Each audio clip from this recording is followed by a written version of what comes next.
از 28 فوریه به ایران گفته شده است که به رهبری باور داشته باشد که هیچ کس نمیتواند ببیند. بدون حضور عمومی تایید شده، بدون مدرک، فقط اظهارات، فقط سایه‌ها. ایران تمدن خاطره، مراسم و کرامت عمومی است. دولتی مانند این قرار است تداوم، اعتماد به نفس، اقتدار را نشان دهد. اما وقتی لحظه فرا رسید، کشور سکوت کرد. و در سیاست، سکوت هرگز خنثی نیست. سپس مصاحبه آمد.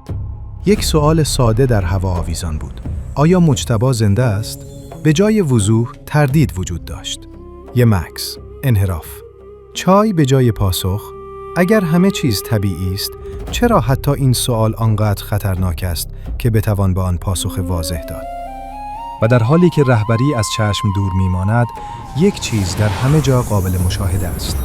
سپاه پاسداران انقلاب اسلامی. لباس فرم‌ها قابل مشاهده هستند. نیرو قابل مشاهده است. ترس قابل مشاهده است. وقتی مقامات غیر نظامی ناپدید می‌شوند و فقط دولت امنیتی دیده می‌شود، مردم شروع به درک می‌کنند که واقعاً چه کسانی کشور را اداره می‌کنند.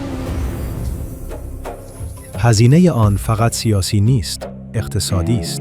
همان سیستمی که حقیقت را پنهان می‌کند، همچنان کشور را خراب می‌کند. ریال سقوط می‌کند، قیمت‌ها افزایش می‌یابد، کار ناپدید می‌شود. ایرانیان عادی بار را بر عهده دارند، در حالی که دولت امنیتی جایگاه، پول و قدرت خود را حفظ می‌کند. مردم کمربندهای خود را سفت می‌کنند. مردانی که اسلحه دارند این کار را نمی‌کنند. ایران کشور کوچکی نیست. ایران یک کشور هفته‌ای نیست. ایران کشوری نیست که باید با زمزمه اداره شود.